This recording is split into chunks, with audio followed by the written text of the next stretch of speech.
Hindi ako, nag-prepare na ako ng lulutuin. Mga bandang alas 6 na yun. Umakit siya sa ladder para pagbaba. Walang nagtutulong sa kanya. Bumaba siya. Tapos, bigla na lang may lumabubog. Alam mo, nangyari pala. Yung martilyo nahulog na tatamaan yung martilyo sa ulo niya. Solid kaya yung martilyo na yun. Ang bigat-bigat ng yung kahoy. Yung bakal yun. Oo, bakal. Bukol siya. Hindi bumubog. Pero, umalis ka na. Bukol na nga eh. Sabi ko, ano ba yan? Dapat nilagyan mo ng yelo. Sister Jen. Bukol na ka ba? Dapat nilagyan mo ng yelo. Oo, kung pabili ako ng yelo, nililungan ko siya. Sabi kong gano'n. Tapos pinainan mo ng pain reliever. Hindi na bago sakit pa daw, pero ano naman, hindi naman Saka ng martilyo gather. Yung po yung martilyo ba lang mula doon sa taas eh, bumagsak sa ulo niya. Bakal yun eh. Kasi nagalaw niya yung ladder, yung puso niya ngayon. Nakalimutan niya si martilyo na sa taas. Hindi pag punto sa ulo. Ano nangyari? Yun na yung ladder. Pas kami, bukol ka. Wala na niya. Pero na napasukol ka talaga yung ulo niya. Ay, naku, sabi ko, Lord. Talagang hindi tayo ingatan ni Lord. Amen? Hindi na talaga yung binagan natin. Nahugan talaga na ako sa labas mo. Sa banyo. Ngayon, na siya po. Lumatos na siya. Katulad sa akin, nangyari Diba? kay Mami Nene, yung bagsak ko na yun. O yung bags ko. Kung hindi lang ako nagising, baka gulay na rin ako. Praise the Lord, ang galing. Pero yan ang makabuti ng Diyos talaga. Hindi tayo ingatan, Lord. Talagang sa bahay lang madidisgrasya ka. Sa bahay pa lang madidisgrasya ka. Yung nga, di ba, yung nakoma to sa Hindi bahay. kayo malinat sa dasal. Kaya nga, kaya talagang pag wala ka talaga kay Lord, di ba? Parang yung buhay mo, isang iglap lang, wala. Kaya sabi ko nga sa asawa ko, yung karamdaman mo, yan ang kagalingan sa iyo naman yan. Pinahintulot ni Lord yung magkaroon ka ng karamdaman, tumaas ang sugar mo, ganyan, hindi ka ngayon, yan ang kagalingan mo. Dahil kung hindi ka nagkaganyan, baka sige ka na sige sa anak, sige ka ng kain, ang taba-taba mo na parang ka ng bulkan sa sabog. Ngayon, ano na yung kanyang na kayo. Ang payat-payat niya nag-recover, pero ngayon nag-recover na siya. Bumabalik na ulit yung timbang niya. Pero diet pa rin siya. Dinadiet ko pa rin siya. Kasi kung wala siyang Saka yan mo nararamdaman naman siya sa ng diet. Oo, wala naman be. Kunti-kunti lang din talaga. Kasi kung mahal Kasi yung taba ko naman kasi hormone na ito eh. Kahit na kumain man ako kung hindi, talaga kung yung katawan ko, nag-expand talaga. Ayun Sige sa talaga. gamot. Yung ininom kong gamot before. Yung pills By the yan. Lord, ano. Kaya, Dalawa na kayo ngayon tagapagdasal. kaya napakabuti ng Diyos talaga, yung pag-ingat sa atin ng Panginoon, yung paglilipod natin, talaga nakikita natin na yung pag-iingat ng Diyos sa ating pamilya. Kaya, mangyawe, salamat po. Maraming salamat. Amen. So, dadako na po tayo ngayon sa ating panalangin. Okay na po, tatabin. Nakaulo na tayo tatabin. Oo, ito na lang. Kanta. Praise the Lord! Napaka-pinalakas po ninyo naman sa tatabi. Natapos yung karating. Grabe Ako hindi ko kaya yung effort ni tatabi Pero ngayon, kaya niyo yung effort talaga. O, diba? Pinatibay yung kanyang mga paa. Talaga, kung di tayo pinalakas ni Lord. God is good talaga. Amen! God is good! Amen! Palakpakan mo natin siya Yahweh! Praise Yahweh! Hallelujah! And Merry Christmas sa ating lahat. And happy birthday po. Nakakanta eh. Ang sa ngalan ng Ama, ng Anak, at ng Espiritu Santo.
Siyaw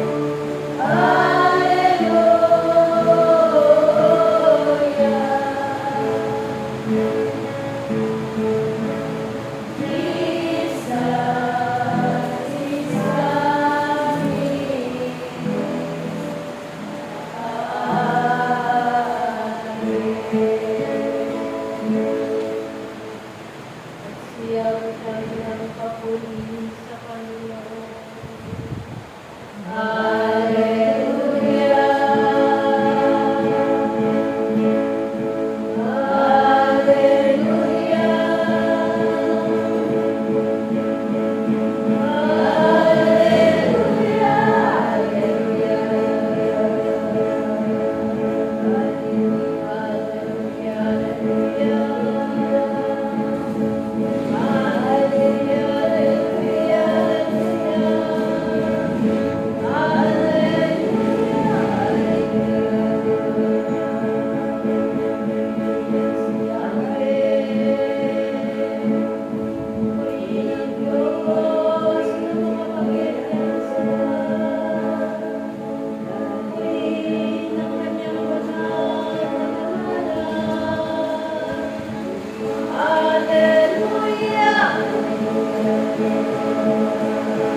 makasamang Diyos.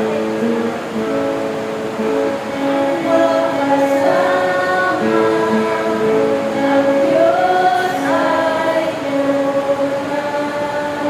Yes, Lord. Ang makasama, ang Diyos ay tunay. Kung ika'y lalapit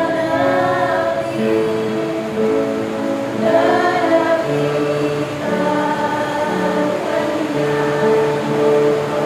makasama, ang Diyos ay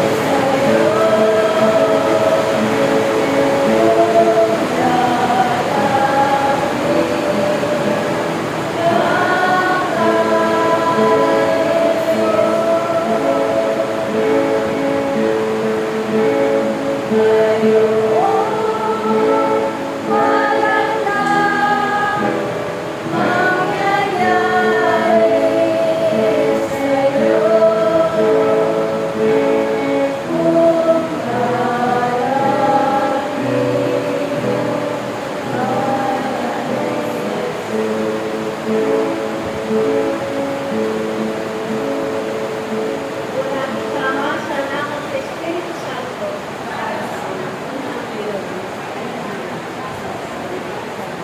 Yan ang Ama ng anak at sa Espiritu Santo.